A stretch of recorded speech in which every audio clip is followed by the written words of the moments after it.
in Nigeria. That's her photo you see on the screen here. Oh my God. She was called Agnes Yewande Savage, the first female physician of Nigeria and the whole of West Africa. The first woman to become a medical doctor in the whole of West Africa. My brother, my sister, is the woman we're talking about today. She was born on the 21st day of February in 1906, 3 years before Kwame Nkrumah was born. And she was born in Edinburgh, in Scotland. Her father was called Richard Yewande Savage, Sr., a Nigerian medical doctor and newspaper publisher. In fact, and a 1900 Edinburgh graduate of Sierra Leone Creole descent. And her mother, beg your pardon, was Maggie S. Bowie. Maggie S. Bowie. Bowie is spelled B-O-W-I-E. She was a working class Scots woman. She was white. My brother, my sister, her family had a number of doctors. Even her own brother, Richard Gabriel Yewande Savage, was also a doctor who graduated from Edinburgh in 1926. This was how our heroine for today started. In fact, she passed all her examinations to the Royal College of Music in 1919 when she was only 13 years old. And given a scholarship to study at George Watson's Ladies College was a whole excitement for the family. In fact, and over there, she received an award for general proficiency in class work and passed the Scottish Higher Education Living Certificate. Oh my God. You know what she did next?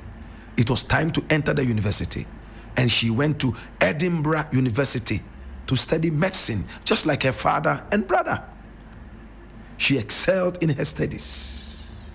In fact, in the 4th year of medical school, she obtained first-class honors in all subjects and won a prize in diseases of the skin and a medal in forensic medicine, making her the first woman in the history of Edinburgh to do so.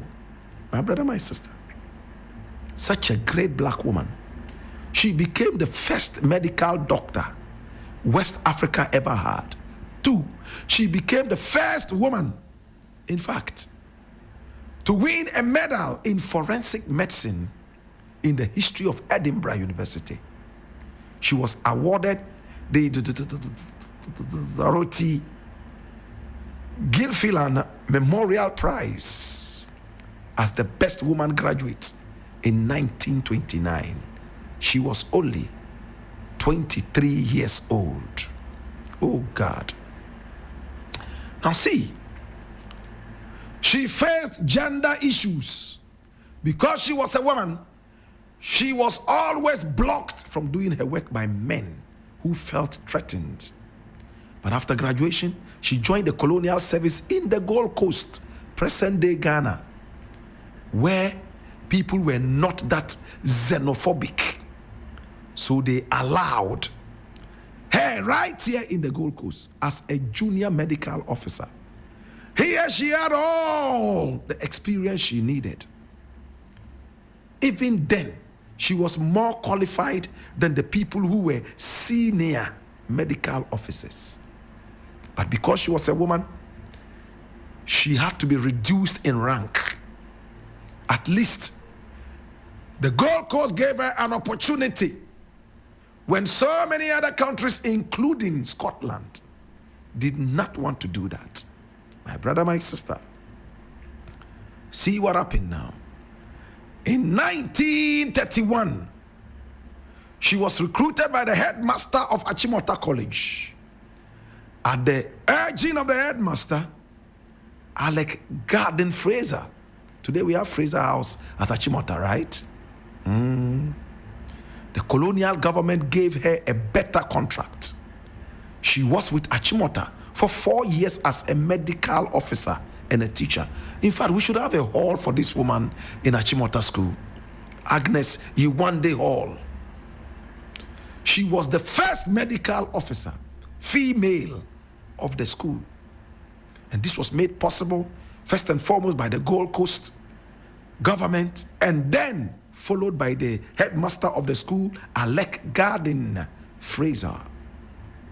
While at Achimota, she came into contact with Susan de Graaf Johnson when the latter was the girls' school prefect. Johnson regularly worked with Savage at the sick bay and later went on to also study medicine at the University of Edinburgh, becoming the first female medical doctor in Ghana. So she actually went through the hands of this Nigerian woman. Oh my God.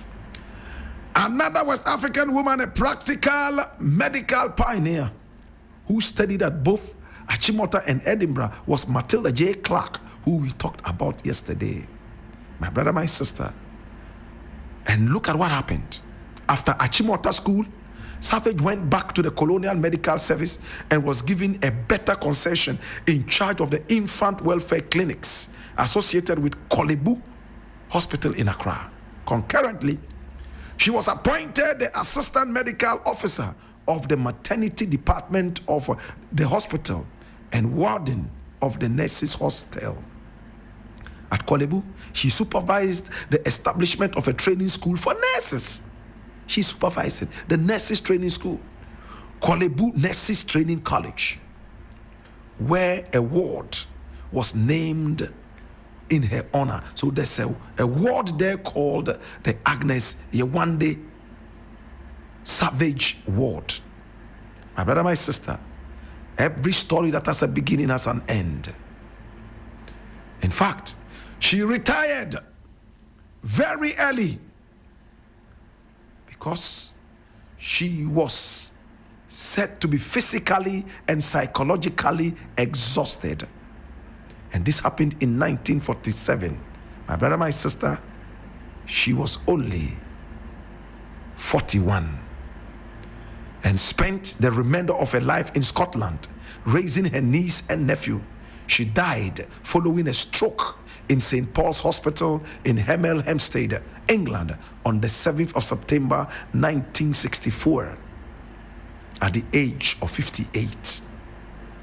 My brother, my sister, today we remember this woman, Nigerian Scottish woman, who defied all the odds, studied medicine, came to the Gold Coast where she was given a chance to practice after men in Scotland decided to block her, even in the Gold Coast.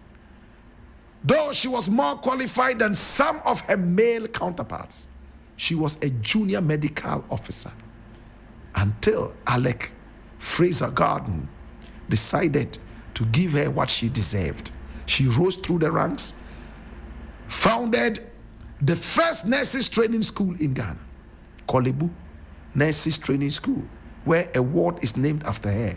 And she was part of those who trained the very first female Ghanaian doctor in Ghana. My brother, my sister, Dr. de Graaf Johnson. Today we remember you, Mommy. Mommy, uni nyaminko wate. Yeah, uni nyaminko. Mommy, minuba kwa wate. Yeah, Mommy. Oh, Mommy. Mommy. Hey, Mommy.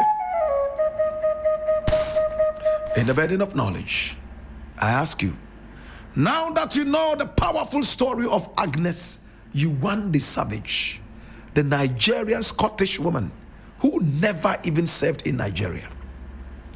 She served the people of the Gold Coast, laid down her life to fight what would have become a prominent discrimination against professional women, raising other women in this country to her level, medical doctor, female, so selfless. And when she was sure that everything was okay, she had worked too much, she went back to Scotland, where she just retired to her room, resting and taking care of family. She died at 58. Mami, uninyaminko. Now that you know the story of Agnes Yewande Savage, what will you do? Bianeni ole mini obafe yezunda kagane mezaka yine ye ampa bango bokaya nang fifi ya nyanu kai na wo bana enwe be den lele njima singa be konne lele njima singa beri. It's been the African history class.